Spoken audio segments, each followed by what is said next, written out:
¿Alguna vez has sentido un escalofrío recorrer tu espina dorsal, un miedo primario provocado no por lo sobrenatural, sino por la capacidad muy real de oscuridad que reside dentro de la humanidad? La Biblia, un libro a menudo asociado con la luz y la salvación, también retrata sin vacilaciones las profundidades de la depravación humana, particularmente en el ámbito del pecado sexual. Estas no son solo historias de antiguas transgresiones, son advertencias claras que resuenan a través de los milenios, revelando cómo la lujuria desenfrenada y la desobediencia flagrante pueden desmoronar familias, destrozar comunidades e incluso derribar naciones enteras. Si te atreves a mirar, si estás preparado para adentrarte en los rincones sombríos de las Escrituras, serás testigo del poder devastador del deseo desenfrenado y las consecuencias duraderas de desviarse del camino que Dios pretendía. Sin embargo, incluso en estas narrativas más oscuras, persiste un faro de esperanza: la gracia inquebrantable de Dios, un salvavidas extendido incluso ante una tragedia inimaginable. ¿Estás listo para profundizar en el corazón de estas escalofriantes historias y confrontar las realidades que exponen? La narrativa del pueblo de Dios es una crónica tumultuosa, un flujo y reflujo incesante entre el favor divino y el fracaso humano. Hubo momentos en que el Todopoderoso articuló, con absoluta claridad, los estándares de pureza sexual y espiritual que esperaba. Estableció los límites, los parámetros para una vida dedicada a Él. Sin embargo, la humanidad, desde el fatídico mordisco de la fruta prohibida en el jardín del Edén, ha demostrado una atracción persistente, casi magnética, hacia sus propios deseos carnales. Antes de analizar 7 instancias específicas de pecados sexuales que provocaron la retribución divina, es crucial comprender la narrativa general. Desde los primeros versículos del Génesis hasta las últimas declaraciones del Apocalipsis, surge un tema único y resonante. El Creador no tolera el pecado. Él se erige como un juez justo, una fuerza contra todo lo que es corrupto y profanador. Sin embargo, yuxtapuesta a esta postura inquebrantable, existe una corriente igualmente poderosa de compasión, una fuente inagotable de perdón para aquellos que se arrepienten sinceramente y se apartan de sus transgresiones. Los pecados sexuales, en particular, tienen un peso profundo dentro de este marco bíblico. No se trata simplemente de la gratificación de los impulsos físicos. Representan una profunda violación de la santidad del cuerpo, un templo destinado a ser consagrado al Creador. Se trata de profanar lo que debe ser santo, un ataque directo a la misma imagen de Dios reflejada en la humanidad. Estas historias, por lo tanto, no están destinadas a ser relatos excitantes, ni tampoco pretenden evocar una fascinación morbosa.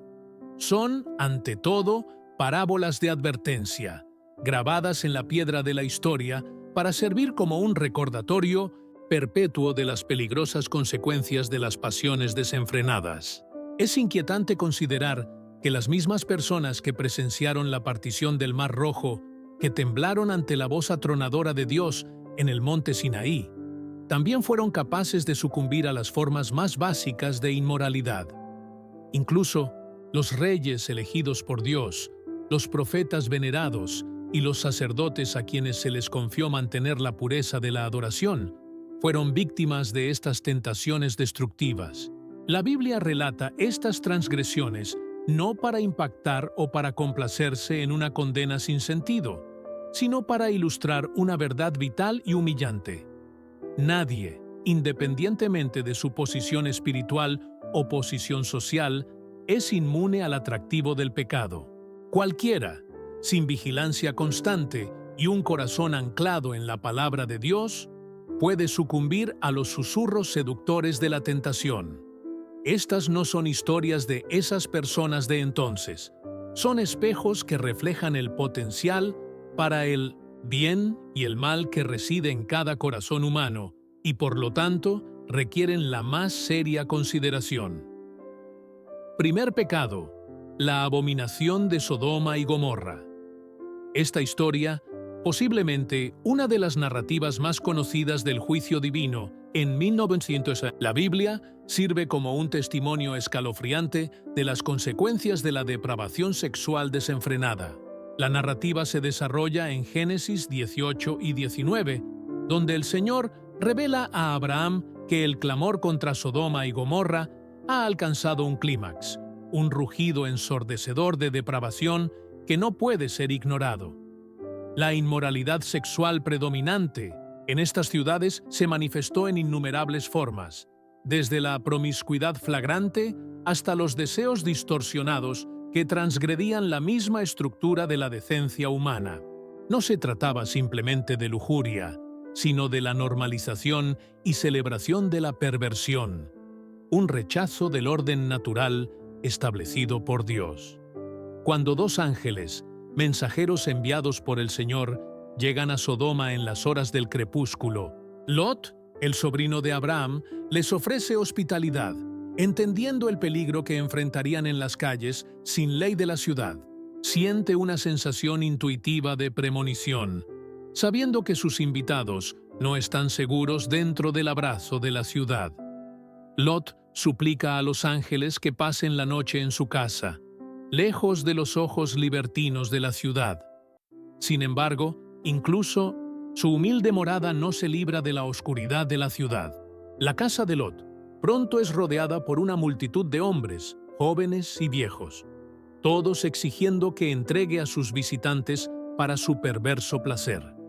En un intento desesperado, aunque equivocado, de proteger a sus invitados, Lot ofrece a sus propias hijas vírgenes a la multitud rabiosa, un acto que subraya hasta qué punto la depravación de la ciudad había distorsionado incluso la brújula moral de aquellos que, por todos los demás aspectos, eran considerados justos. Sin embargo, la turba está más allá de la razón, sus corazones cegados por la lujuria y la rabia.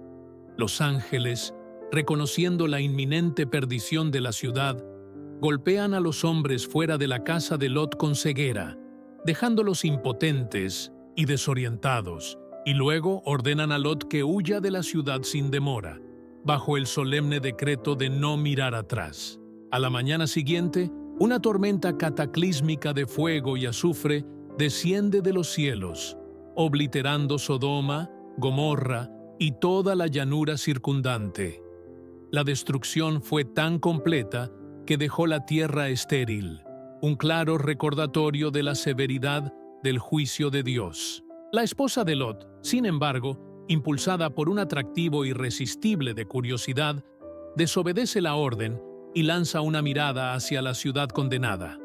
En ese instante, se transforma en una columna de sal, un monumento inquietante a las consecuencias de la desobediencia y un poderoso símbolo del peligro de aferrarse a una vida que Dios ya había considerado indigna.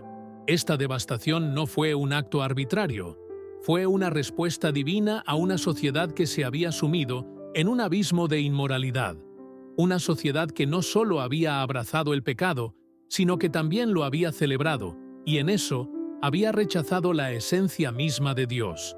El recuerdo de Sodoma y Gomorra reverbera en toda la Biblia, convirtiéndose en un motivo recurrente en las advertencias proféticas. Profetas como Isaías, Jeremías y Ezequiel invocan repetidamente el destino de estas ciudades como una clara ilustración de la gravedad de rechazar la ley de Dios.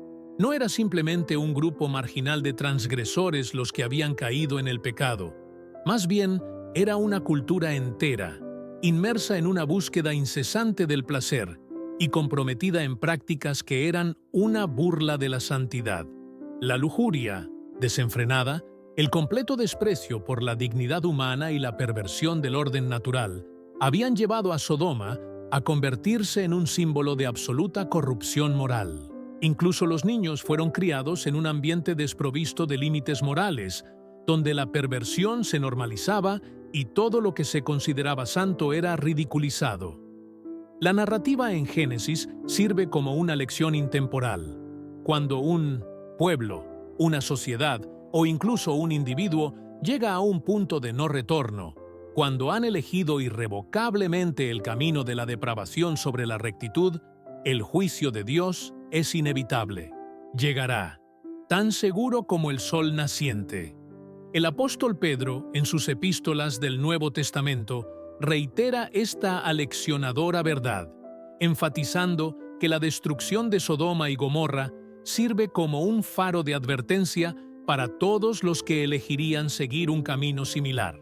No se trata simplemente de la comisión de actos violentos o perversos, sino también de la aceptación sutil, la normalización insidiosa y la participación activa en culturas que degradan activamente el diseño de Dios, lo que representa una amenaza significativa tanto para los individuos como para la estructura misma de la sociedad. Segundo pecado, las acciones incestuosas de las hijas de Lot.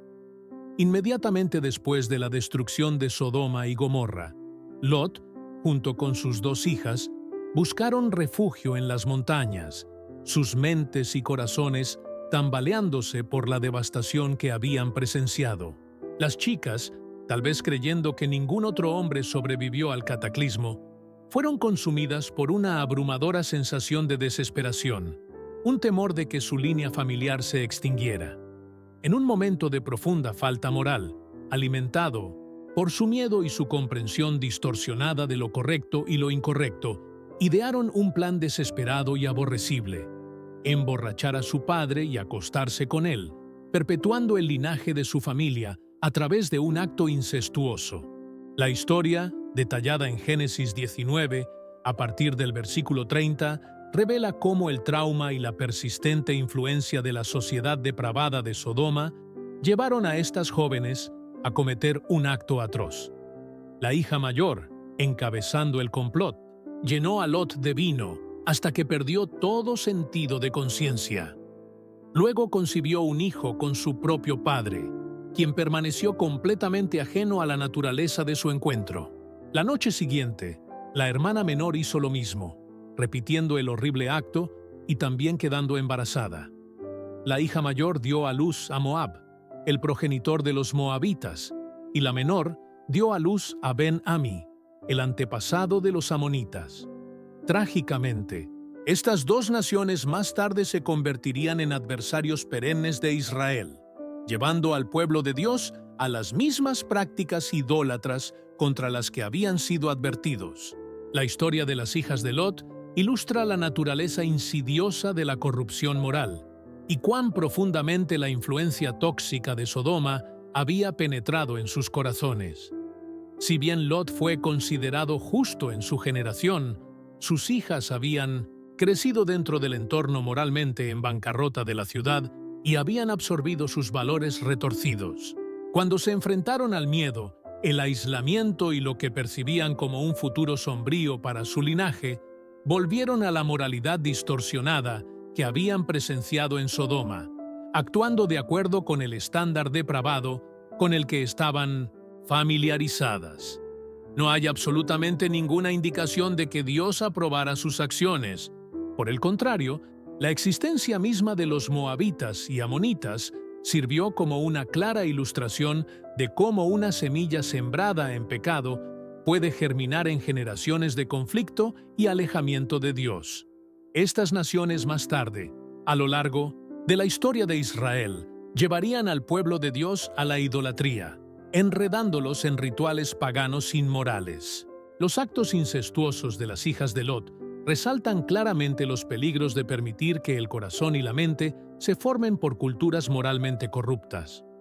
Los ecos de la oscuridad de Sodoma persistieron dentro de estas jóvenes, lo que llevó no solo a la vergüenza personal, sino también a rivalidades históricas que reverberarían a través de los siglos. Es una advertencia contra la normalización de la perversión y una clara precaución sobre cómo los pecados de una generación pueden extenderse a la siguiente, perpetuando ciclos de dolor y separación de Dios. Tercer pecado, la horrible brutalidad sexual en Gabaa. El período de los jueces en la historia de Israel estuvo marcado por un patrón perturbador, un ciclo incesante en el que el pueblo se apartaba de Dios, sucumbía a la opresión de sus enemigos, se arrepentía y luego era liberado. Dentro de esta era tumultuosa, uno de los relatos más inquietantes y brutales se encuentra en Jueces 19. Un levita que viajaba con su concubina buscó refugio por la noche en la ciudad de Gabaa, perteneciente a la tribu de Benjamín. Mientras esperaban en la plaza del pueblo, un anciano, también desconocido para el pueblo, les ofreció hospitalidad, reconociendo los peligros potenciales que enfrentaban en las calles inhóspitas de Gabaa. Al caer la noche, una multitud de hombres, depravados, rodeó la casa, exigiendo que el levita les fuera entregado para sus perversos deseos. En un intento desesperado por proteger a su invitado, el anciano ofreció a su propia hija virgen y a la concubina del levita en su lugar. Sin embargo, la turba era incontrolable, su lujuria un fuego furioso, y el levita, presa del miedo, tomó una decisión desesperada y cobarde. Empujó a su concubina afuera, sacrificándola a la turba rabiosa. Los hombres de Gabaa procedieron a violarla brutalmente durante toda la noche, hasta que ella yacía muerta en el umbral, su vida extinguida de la manera más inhumana posible. El levita, al descubrir su cuerpo sin vida al amanecer, cometió un acto de desesperación e indignación.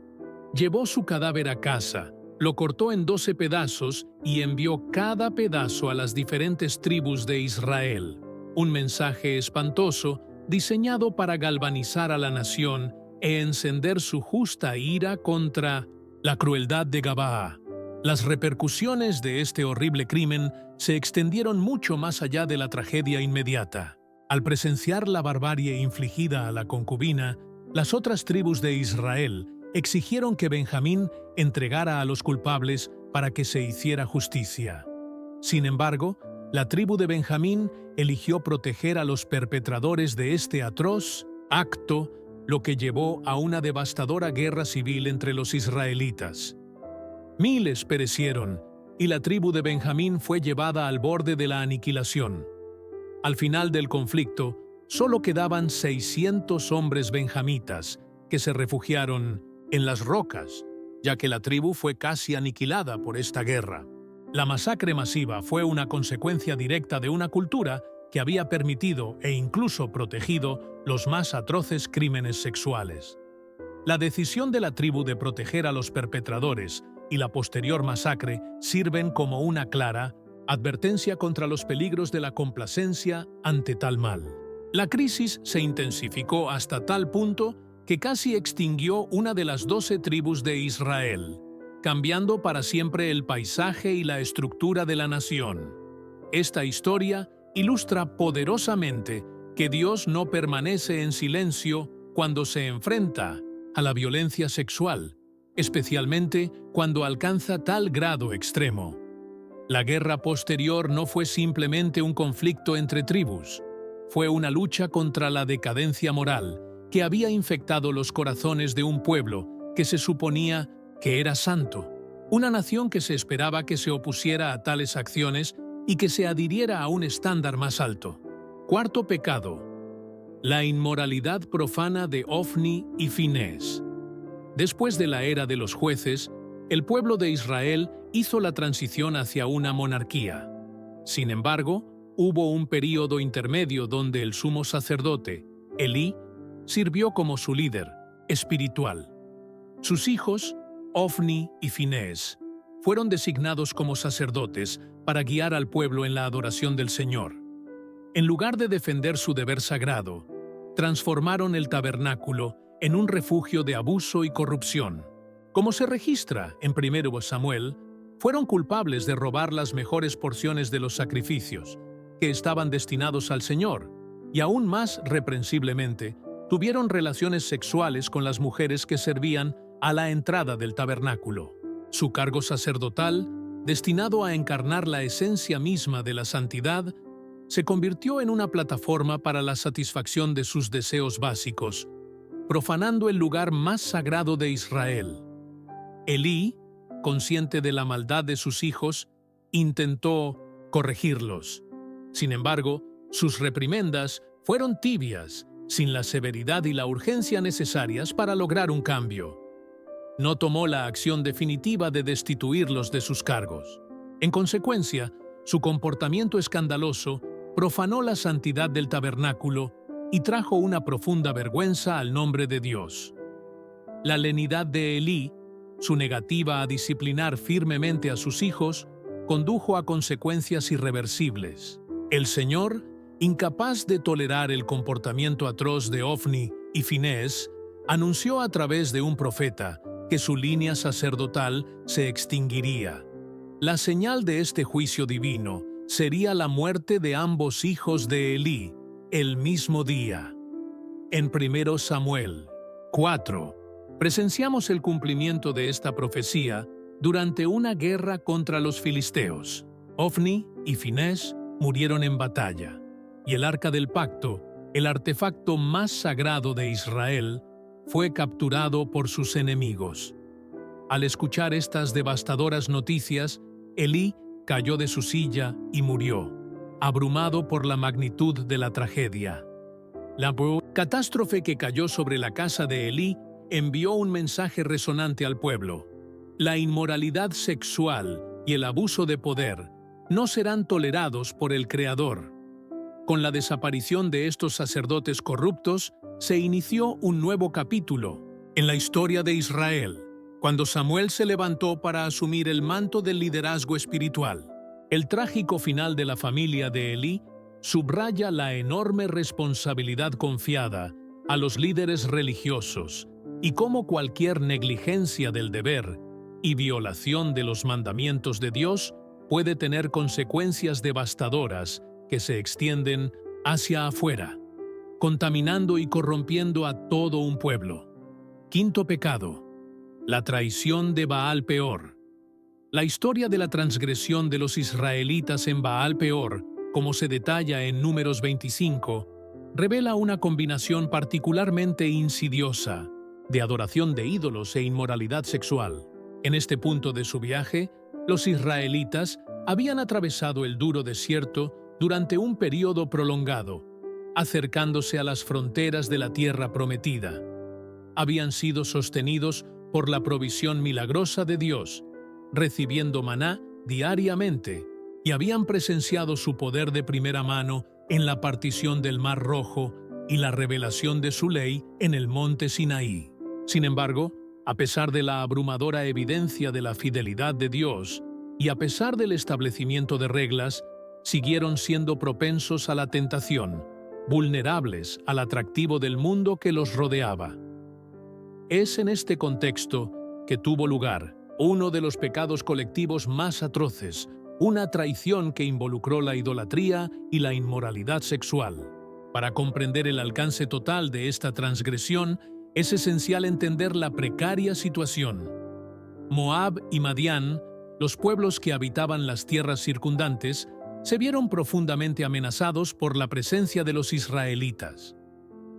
Una narrativa anterior, en Números 22-24, relata cómo el rey moabita, Balac, intentó contratar a Balaam para maldecir al pueblo elegido de Dios.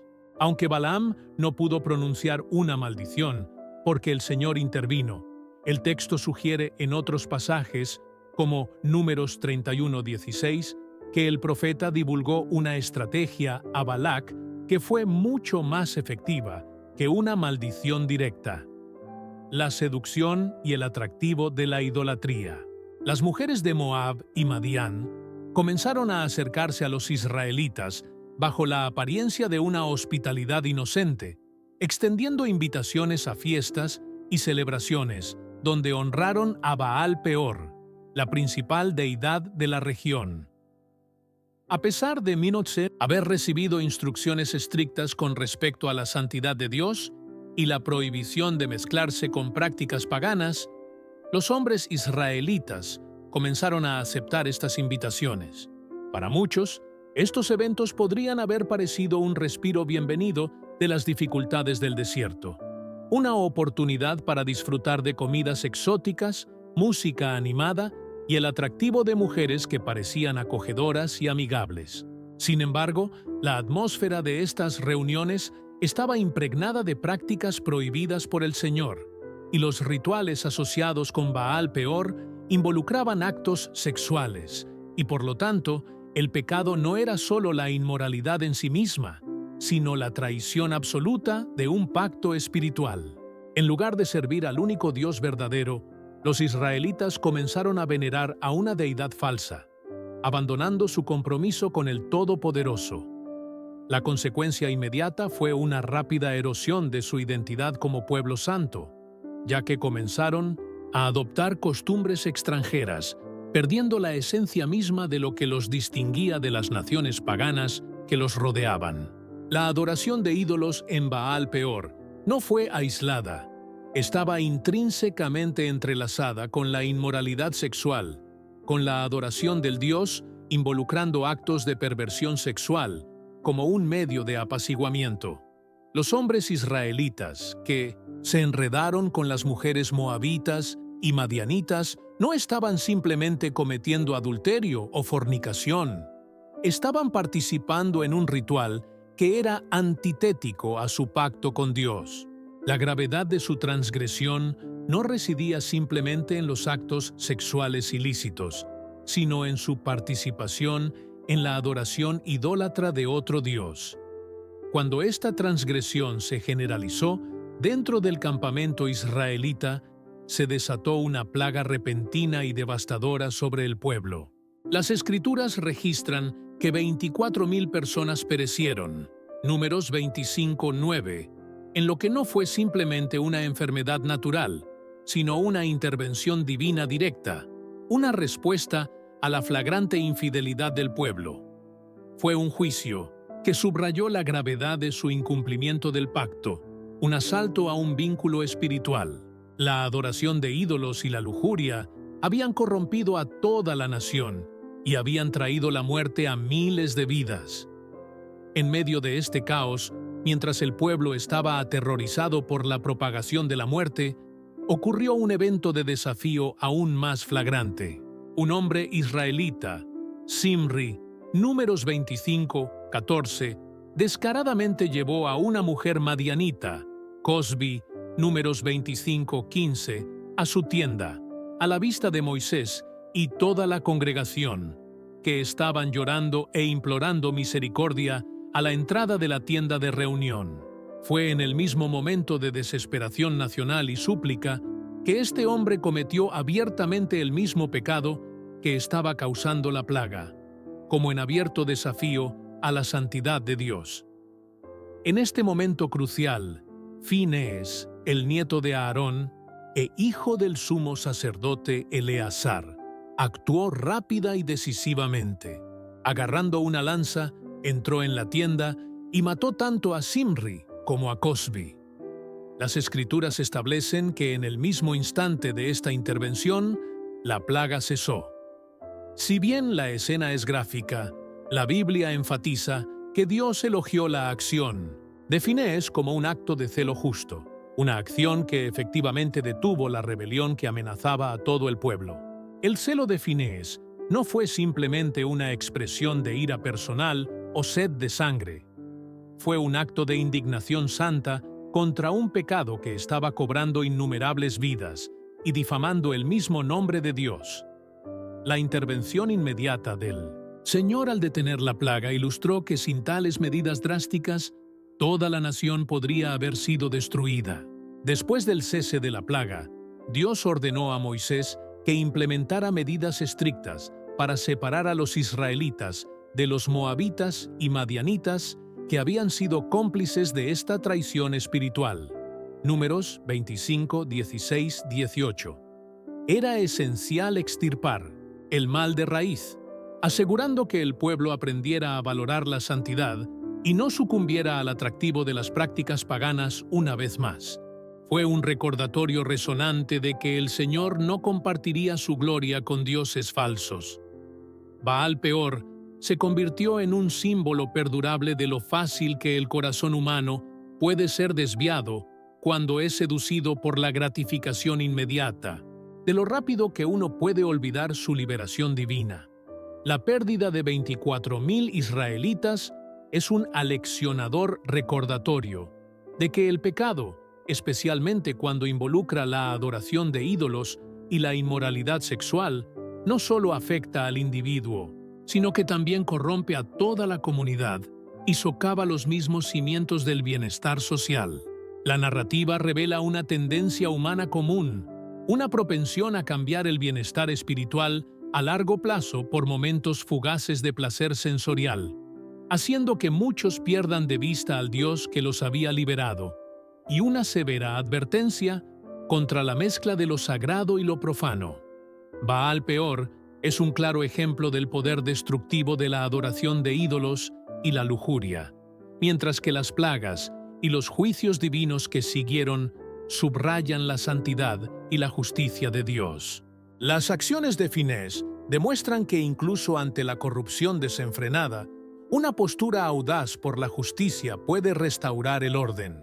Después de las secuelas, Dios renovó el pacto con Israel, enfatizando la importancia crucial de la vigilancia y el rechazo constante de las prácticas paganas. No era suficiente simplemente expresar remordimiento. Necesitaban una transformación permanente, un compromiso firme para rechazar las prácticas seductoras de los paganos. La caída en Baal Peor sigue siendo uno de los relatos más directos y desgarradores de las consecuencias de apartarse de la palabra de Dios y elegir la gratificación temporal sobre la verdad eterna. La mezcla de la adoración de ídolos y la inmoralidad sexual creó un escenario donde el pueblo perdió todo sentido de los límites morales. Por severa que fuera la respuesta de Dios, sirvió como una lección duradera para la nación y para nosotros hoy, que la lealtad al Señor no es negociable. Solo la obediencia y una búsqueda implacable de la santidad pueden proteger a los individuos y las comunidades de las trampas que tientan los sentidos y esclavizan el alma. Sexto, pecado. La traumática violación de Tamar. Este escalofriante evento se desarrolla dentro de la familia de David, el venerado rey de Israel, subrayando el hecho de que incluso las familias más estimadas no son inmunes a los efectos corrosivos del pecado sexual. En 2 Samuel 13, la Escritura relata cómo este acto no solo destrozó la vida de una joven inocente, sino que también encendió una cadena de venganza y tragedia que casi desestabilizó el reino de David. Amnón, el hijo mayor del rey, fue consumido por una obsesión incontrolable por Tamar, su media hermana, e hija de David de otra esposa. Tamar era reconocida por su belleza y virtud, y se mantenía bajo la protección del palacio. Sin embargo, Amnón, impulsado por su pasión prohibida, confesó su deseo ilícito a su primo, Jonadab. Jonadab, siempre el manipulador, le aconsejó usar un truco siniestro, fingir una enfermedad y solicitar que David enviara a Tamar para que personalmente preparara sus comidas, proporcionando así a Amnón la oportunidad de estar a solas con ella. David, ajeno a las siniestras intenciones de Amnón, accedió de buena gana a la petición de su hijo.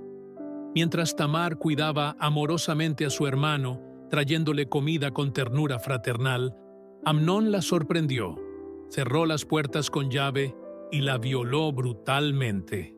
Incluso cuando Tamar le suplicó que no cometiera un acto tan atroz en Israel, incluso sugirió un camino a seguir, argumentando que si realmente la amaba, podrían buscar el permiso de su padre para casarse, incluso con las limitaciones dentro de sus costumbres en ese momento. Sin embargo, Amnón, cegado por su lujuria, ignoró todas las súplicas, tomándola violenta e imprudentemente. Inmediatamente después de la violación, el texto revela que la lujuria de Amnón fue rápidamente reemplazada por un profundo disgusto. En lugar de mostrar remordimiento o compasión, La echó violentamente.